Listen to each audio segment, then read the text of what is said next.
नमस्कार, money matrix forum पे आप सभी का स्वागत है। बात करेंगे तुला लग्न के लिए या फिर जिनका चंद्रमा तुला राशि में है, जो लिब्रा असेंडेंट है, जॉडिक साइन जिनका लिब्रा है, उन सबके जीवन पर जो अभी मंगल कैंसर में आए हैं यानी हाउस ऑफ डेबिलिटेशन में आए हैं, नीच की राशि में आए हैं, तो उनके जीवन में इसका क्या परिणाम आता है। क्योंकि देखिए, आपके लिए कर्क राशि जो है वो कर्म स्थान से जुड़ी हुई राशि है, तो कर्म स्थान में मंगल का नीच का होना बहुत वैल्यू रखता है। और अगले 40 दिन तक यानी 10 मई से लेकर और 1 जुलाई तक मंगल यहाँ पे नीच के ही रहने वाले हैं। तो ये समझना बड़ा जरूरी है कि मंगल अब आपके जीवन में क्या कुछ मंगलकारी या मंगल परिणाम जो भी है वो क्या दे सकता है। तो इसको समझते हैं। देखिए, आपका जो लग्न है लिब्रा लग्न जो है वो बड़े लकी लग्न में से। आप देखने में बड़े सुंदर रहते हैं, आपकी बड़ी आंखें चंचल रहती हैं। किसी भी चीज को आप जो है अब वो एक निगाह में ही वॉच कर लेते हैं। अगर हाइट देखें तो आपकी हाइट भी बड़ी अच्छी सी रहती है। तो ज्यादातर आप देखें तो जो सक्सेसफुल फिल्म एक्ट्रेसेस हैं या फिल्म एक्टर्स हैं वो सब जो है वो यहाँ पर हमें नजर आते हैं। इसके अलावा बिजनेस के अंदर भी आप बड़े अच्छे से चीज़ों को एक अच्छी आइडियोलॉजिस्ट तरीके से चीज़ों को करते हैं। ठीक है, ट्रैवलिंग करना आपके पैशन में आ जाता है, आर्टिस्टिक चीज़ें देखना, उन्हें कलेक्ट करना जो है वो आपके पैशन के अंदर आ जाता है। तो लिब्रा साइन जो है वो ओवरऑल जैसे कि उसका आइकॉन है एक तुला, उसी तरीके से काफ़ी बैलेंस्ड साइन जो है वो नज़र आता है। अब मंगल को समझते हैं। देखिए, किसी के भी कर्म स्थान में मंगल का होना बड़ा अच्छी बात है। अच्छी बात क्यों है? क्योंकि वो एनर्जी का कारक है। अब आपके लिए तो उसमें क्या चीज है ना कि अगर मंगल कर्म स्थान के अंदर है तो आप देखें मंगल एनर्जी को रिप्रेजेंट करता है, यानी किसी भी तरीके के स्पोर्ट्स में जाना। ठीक है, बड़े सारे स्पोर्ट्समैन हैं जो बड़ी अच्छी सी मंगल जो स्कॉर्पियो क्या बोलते हैं लिब्रा साइन से जुड़े हुए हैं। ठीक है, और मंगल जिनका बड़ा स्ट्रांग है, तो स्पोर्ट्समैनशिप आपके अंदर नजर आती है। एक्टर या जो रहते हैं आप देखें कि उनकी एनर्जी और वो कितने फिटनेस फ्रीक होते हैं, वो हमें यहाँ पर जो है वो नजर आता है। इसी तरीके से डिफेंस की सर्विसेज के अंदर वो भी यहाँ पर नजर आता है। एग्रीकल्चर से जुड़ा हुआ काम, भूमि से जुड़ा हुआ काम, क्योंकि मंगल भूमि का कारक भी है। ठीक है, एम्यूनेशन से जुड़ा काम है, इसलिए डिफेंस में भी नजर आता है। अगर शनि के साथ उसका संबंध हो तो भी उसमें एक अच्छे परिणाम रहते हैं। अगर कुंडली में शनि आपके तीसरे घर में है और मंगल भी शुभ स्थिति में है, तो शनि और मंगल का ये जो परिणाम है ये आपको मल्टीपल असेट्स भी दे सकता है, ये एक पॉजिटिव रह सकते हैं। अगर आप किसी गरीब आदमी के घर भी आपका जन्म होगा तो भी आप राजा के समान तक पहुंच जाएंगे, लेकिन मंगल शुभ होना चाहिए। क्योंकि यहाँ मंगल अभी नीच का है, अगर कुंडली में भी मंगल यहाँ पे है तो वो नीच का है, तो कहीं ना कहीं उसका नीच भंग होना जरूरी है। मंगल जो है अगर वो नीच का है, वक्रीय है या फिर अस्त हुआ है तो वो सब गलत परिणाम दे सकता है। बुध के साथ है तो वो खराब हो जाता है, केतु के साथ है तो वो खराब हो जाता है, या फिर मंगल अपनी जगह सही दिखाई दे रहे हैं लेकिन कुंडली में सूर्य और शनि साथ में है तो भी उनका जो परिणाम है वो शुभ नहीं आता। तो आपको एक बार देखना होगा कि आपकी कुंडली में जो मंगल का रोल है वो कितना पॉजिटिव है। जितना वो पॉजिटिव रहेगा उतना ज्यादा जो है वो आपके लिए वेलनेस जो है वो यहाँ पर किसी ना किसी तरह जो है वो क्रिएट करता रहेगा। अदरवाइज आपको कुछ ना कुछ चैलेंजेस रहते हैं। अब देखें, जिनका भी मंगल अगर नीच का है, खराब है, और यहाँ पर ट्रांजिट में भी अब मंगल यहाँ पर आ गया है, नीच की स्थिति में आ गया है, तो आपको दो तीन चीजें जरूर ध्यान में रख लेनी चाहिए। क्या कि ऐसे समय में एंसेस्ट्रल प्रॉपर्टीज को नहीं बेचना चाहिए। क्योंकि अभी देखिए शनि की दृष्टि गुरु पर भी, और गुरु भी जो है वो अभी मेष राशि पे है। ठीक है, और यहाँ पर मंगल नीच के हो गए हैं, तो यहाँ पर किसी भी प्रकार से अभी एंसेस्ट्रल प्रॉपर्टीज को बेचने से बचना चाहिए। इस चीज का आपको ध्यान रखना चाहिए।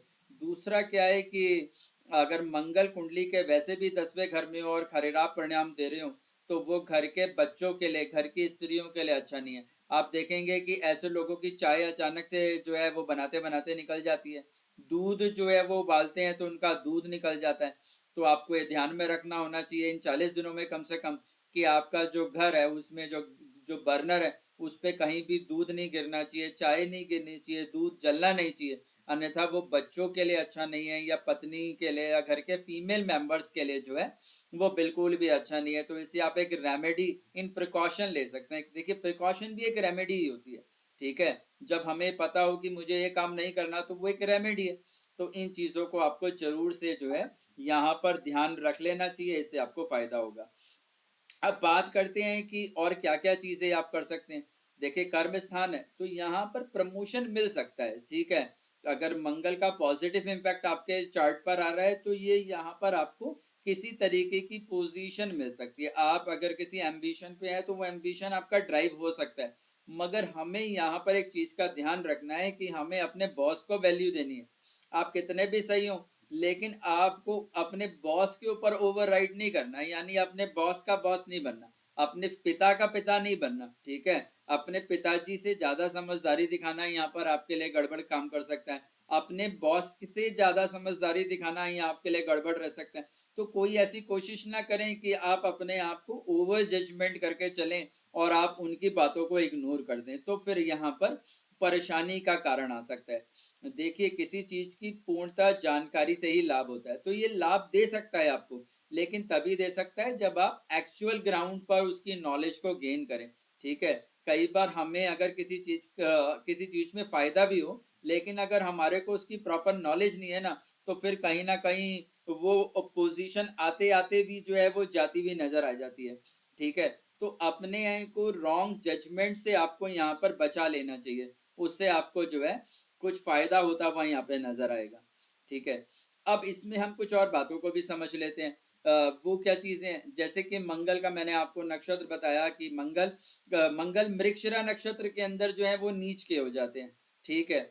अब नीच का होने का मृगशिरा नक्षत्र जो है कर्क राशि में ही आता है, तो उसमें अब मृगशिरा नक्षत्र के जो देवता है वो चंद्रमा है, ठीक है, लेकिन उसमें एक राहु का एक इल्यूजन वाला एलिमेंट भी है। अब ये कर्म स्थान भी है, तो कई बार कर्म स्थान में एक ऐसा इल्यूजन क्रिएट होता है, जैसे मैंने आपको बताया कि आप अपने बॉस से ज्यादा समझदार होने की कोशिश कर रहे हैं, आप अपने पिता से ज्यादा समझदार होने की कोशिश कर रहे हैं, या आप फेक एम्बिशन पे हैं, या आप किसी सुपर नॉर्मल प्रॉफिट के होप में चीजों को होल्ड करे हुए हैं, ठीक है। तो ऐसे इल्यूजन अगर आपको हैं और ऐसे चैलेंजेस आपको अगर इन 40 दिनों में आ रहे हैं, तो आपको जरूर एक खैर का पेड़ लगाना चाहिए, जो कुछ कुछ बबूल के पेड़ जैसा रहता है, या फिर खैर की लकड़ी से आपको एक हवन कर लेना चाहिए, या फिर कोई पोल्ट्री फार्म है तो वहाँ मुर्गियों को आपको जो है दाना वगैरह कुछ दे देना चाहिए। तो ये सब जो है ये पॉजिटिव इम्पैक्ट का काम करेंगे। इसी तरीके से दूसरा जो मंगल का नक्षत्र है वो चित्रा नक्षत्र है, जिसके देवता जो है वो विश्वकर्मा है, ठीक है। तो चित्रा नक्षत्र भी जो है वो कन्या राशि के अंदर और तुला राशि के अंदर आता है, यानी आपके लग्न के अंदर ही आता है, ठीक है।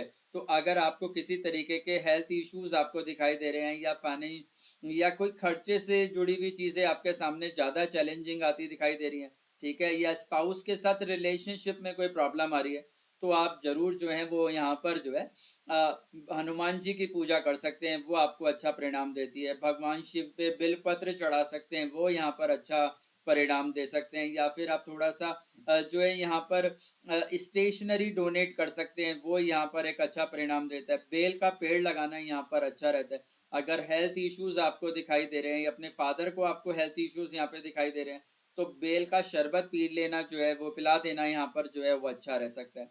इसी तरीके से मंगल का जो तीसरा नक्षत्र है वो धनिष्ठा नक्षत्र है। अब धनिष्ठा नक्षत्र जो है वो मकर राशि में आता है और कुंभ राशि में आता है, तो एक आपके घर से जुड़ा हुआ है और एक संतान से जुड़ा है। और मैंने आपको बताया कि यहाँ पर जो है संतान से जुड़े हुए चैलेंजेस भी जो है हम काफी देखते हैं। अगर धनिष्ठा नक्षत्र में कुछ परेशानी है तो भी संतान से जुड़ी हुई समस्याएं आ सकती हैं, ठीक है। उसके देवता भी अष्टवसु हैं, तो वहां पर भी हम जानते हैं कि माता गंगा के भी जो 8 पुत्र थे उनमें एक ही जीवित रहे, लेकिन बड़े योग्य रहे। तो एक शुभ संतान का होना यहाँ पर जो है वो एक अच्छा रिजल्ट देता है। अगर आप किसी तरीके के डिलीवरी या किसी तरीके के प्रेगनेंसी में है, तो आपको इन 40 दिनों में केयर कर लेनी चाहिए। देखिए, क्योंकि बॉडी में जो मांस बनता है, फ्लश बनता है, वो मंगल ही उसका कारक है, तो मंगल यहाँ नीच के, तो किसी तरीके से मिसकैरेज से आपको यहाँ पे बचना चाहिए। शनि की जो है किसी को फुटवेयर डोनेट कर देना, शनि से जुड़ा जो दान है वो यहाँ पर अच्छा रहता है। शमी का पेड़ लगाना अच्छा रहता है, शमी के पेड़ के नीचे दिया लगाना यहाँ पर अच्छा रहता है। तो आप इन सब उपायों को करें तो ये मंगल से जुड़े सभी नक्षत्र भी आपको शुभ परिणाम दे सकते हैं, मंगल की प्लेसमेंट भी आपको शुभ परिणाम दे सकती है।